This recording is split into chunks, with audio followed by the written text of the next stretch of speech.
P T I کی صوبائی قومی اسمبلی اور سینٹ کی مشترکہ پارلیمانی پارٹی کا اجلاس جاری ہے۔ اجلاس کی اندرونی کہانی سامنے آ گئی ہے۔ اجلاس میں عامر ڈوگر نے اسیر رہنماؤں کے خط کو پارلیمانی پارٹی کے سامنے رکھا اور پی ٹی آئی کے مختلف رہنماؤں نے اسیر رہنماؤں کے خط کی تائید کر دی۔ بات کریں گے جیو نیوز کے نمائندے حیدر شیرازی سے۔ حیدر جی، خط جب سامنے رکھا گیا تو اب تک مجموعی طور پر کیا رائے سامنے آئی ہے پارلیمانی پارٹی سے؟ جی، پاکستان تحریک انصاف کی پارلیمانی پارٹی کا اجلاس اختتامی مراحل میں بڑھ رہا ہے، کیونکہ چیئرمین پاکستان تحریک انصاف بیرسٹر گور اب گفتگو کر رہے ہیں۔ ان سے پہلے ایک قرارداد پیش کی گئی ہے جس میں بانی پی ٹی آئی اور رہنماؤں کی رہائی کا مطالبہ کیا گیا ہے اور مذمت کی گئی ہے کہ قیادت اور وکلاء کی بانی سے ملاقات نہیں کرنے دی جا رہی۔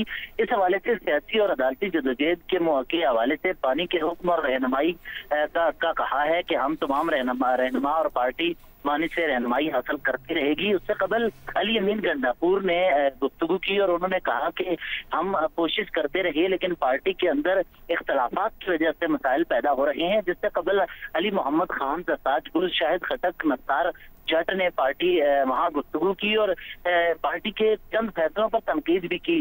زرتاج گل کی جانب سے کہا گیا کہ اس وقت موجودہ وفاقی حکومت بہت زیادہ مضبوط ہے، تو لہٰذا ہمیں ایسی حکمت عملی بنانی ہوگی تاکہ کامیابی حاصل ہو سکے۔ ان کی جانب سے کہا گیا کہ ضلع اور تحصیل کی سطح پر احتجاج ہونا چاہیے۔ علی محمد خان نے تجویز پیش کی کہ P T I social media کو محدود کیا جائے اور اس کی سوشل میڈیا کو صرف بانی پی ٹی آئی کی رہائی تک استعمال کیا جائے، ان کی رہائی کے لیے استعمال کیا جائے۔ جبکہ شاہد خٹک نے کہا کہ میں علی امین، ہمارے سورس یہ بتا رہے ہیں، ان کی جانب سے بتایا گیا کہ علی امین کو انہوں نے شاہد خٹک نے کہا کہ میں علی امین گنڈاپور کا نہ کوئی ملازم ہوں نہ کوئی غلام ہوں، لیکن 2008 کے بعد سے جو کوششیں کی جا رہی ہیں اس کے باوجود آج بھی غدار پارٹی کے رہنماؤں کو قرار دیا جا رہا ہے، یہ سلسلہ نہیں ہونا چاہیے۔ نثار جٹ کی جانب سے کہا گیا کہ علی امین گنڈاپور نے مشاورت بجٹ سے قبل بانی پی ٹی آئی سے کیوں نہ کی، اس پارٹی کو جواب دیے۔ ابھی اختتامی مراحل کی طرف یہ پارلیمانی پارٹی اجلاس پڑھ رہا ہے۔ بہت شکریہ حیدر شیرازی۔ یہ خط جب دکھایا گیا تو اس پر پارلیمانی پارٹی میں موجود رہنماؤں نے کہا ہے کہ ہر صورت مذاکرات ہونے چاہیے۔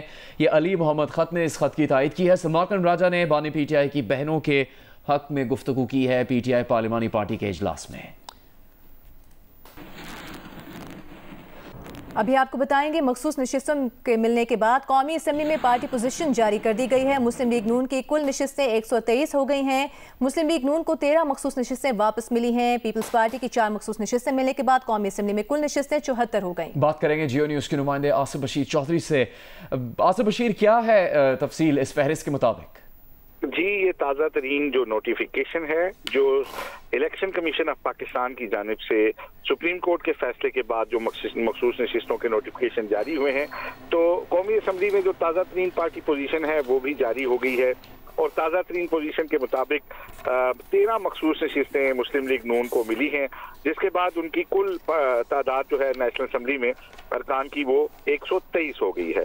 اسی طرح پیپلز پارٹی کو بھی 4 مخصوص نشستیں واپس ملی ہیں اور ان کی کل ارکان کی تعداد 74 ہو گئی ہے۔ اس وقت ایم کیو ایم کی قومی اسمبلی میں 22 نشستیں ہیں۔ اپوزیشن میں اگر ہم بات کریں تو جے یو آئی جو ہے ان کو 2 نشستیں واپس ملنے کے بعد کل ارکان کی تعداد ان کی جو ہے وہ 10 ہو گئی ہے۔ اس وقت قومی اسمبلی کی کل 336 نشستیں ہیں۔ اسی طرح اگر ہم اپوزیشن کی بات کریں تو سنی اتحاد ارکان کی تعداد جو ہے وہ 80 رہ گئی ہے اور آزاد ارکان جو ہیں نیشنل اسمبلی میں ان کی تعداد جو ہے وہ 5 ہو گئی ہے۔